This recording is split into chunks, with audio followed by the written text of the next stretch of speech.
We're talking boxing, when are we not? It seems these days. Mr. Jordan's column in the Mail, page 69, and there it is. Now, the headline not written by you, No. the column written by you. Yes. The headline, we must stop selling our sporting soul to the Saudis. Playing their national anthem at Wembley was a step too far. That was a headline not written by you, but the column obviously is all your own handiwork. Eddie Hearn reacted to that when he spoke yesterday at the Better Bivol promotion, and he was speaking to the Stomping Ground channel. I mean, I was just sent an article or something from Simon Jordan. Simon Jordan says we must stop selling our sporting soul to the Saudis, who have undermined free speech in this country and must respect our history and culture. I don't understand it. What is wrong with these people? I mean, what could you not have loved about Saturday night?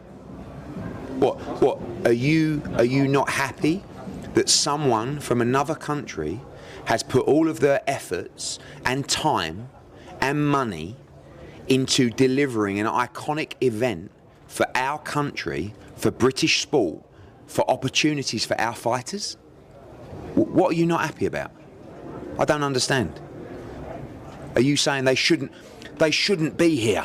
What the most ridiculous, almost borderline racist point that you could possibly make? These people have listened to the response of British fight fans and British sport fans and said, we will give you a Riyadh season event in London. And firstly, you want to moan about big events going to Riyadh. Now you're moaning about them bringing big events to London because British fight fans said, please bring us one.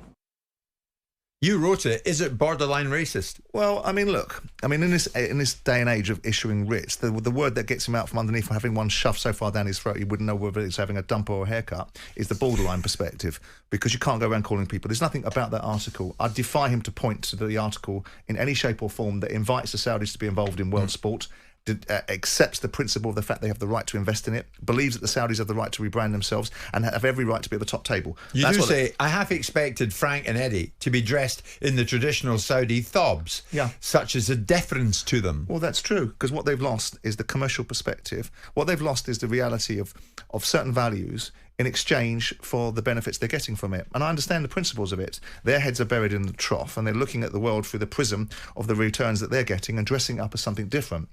I'm very comfortable with the Saudis being in sport. Very comfortable with the Qataris. I'm not talking about human rights. I'm not talking about the Saudis not being at the table. Eddie Hearn hadn't even read that article.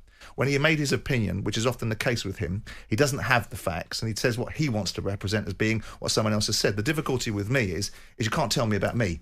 He tells me the other day, apparently, that I am desperate to meet Turki al-Sheikh.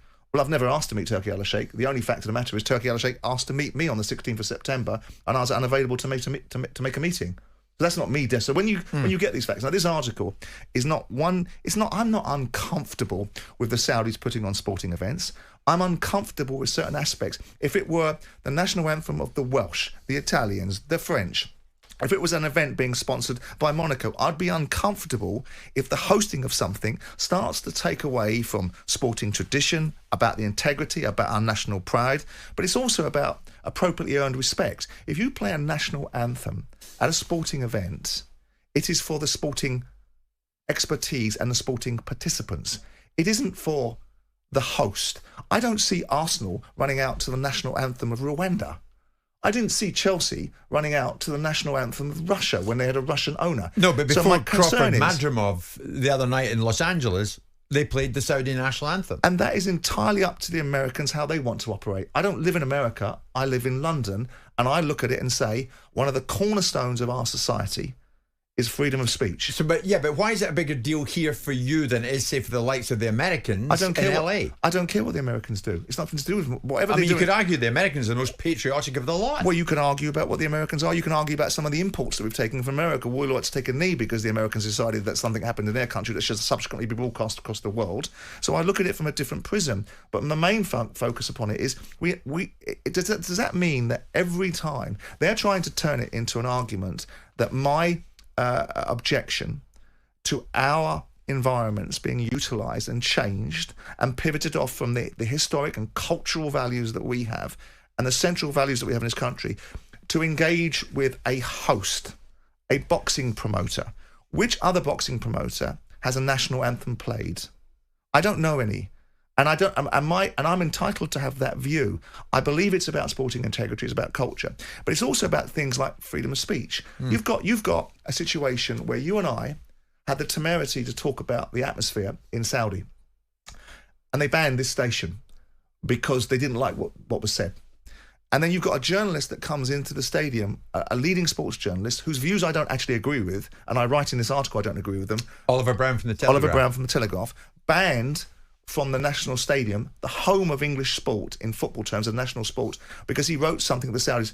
That's the cornerstone of our society. So if you say something that if you want to be at the top table in sport, as the Saudis do, and are entitled to be at, if they merit it, then you take criticism. So does freedom of speech mean freedom of consequence? No, it doesn't. So I take the consequences of it. And if the consequences of it are that imbeciles like Eddie Hearn run around saying things that they shouldn't say, and if they step over the line, then I'll deal with that in appropriate fashion. But when you are at a sporting event, what you do is you celebrate the sporting participants, not the money. You don't celebrate the money. So my view is very clear. Wonderful participants in sport, nothing to do with the events. I never complained about the events being in Riyadh. I suggested that it could be concerning that if everything goes to Riyadh, but I didn't complain about it. So these arguments that are put up are straw man arguments to take away from the reality that all you guys are about. You've lost your values. You're prepared to exchange them for money, and that's fine. You're prepared to hide behind the veneer that everything about this is wonderful, and lots of it is very good. And some of it does need to be questioned. Some of it does need to be looked at. Are you being as subjective about the Saudis as you were about the Qataris before you and I Correct. went to Doha? Correct, absolutely. And if you also look at it, I make no reference to their culture. There's not one single scintilla of that article that anybody could come on this radio show, whether it's the Saudis themselves or their advocates in Hearn and Warren, that they could pick up and say, well, that's got some form of xenophobia attached to it. Because they can't, and they won't.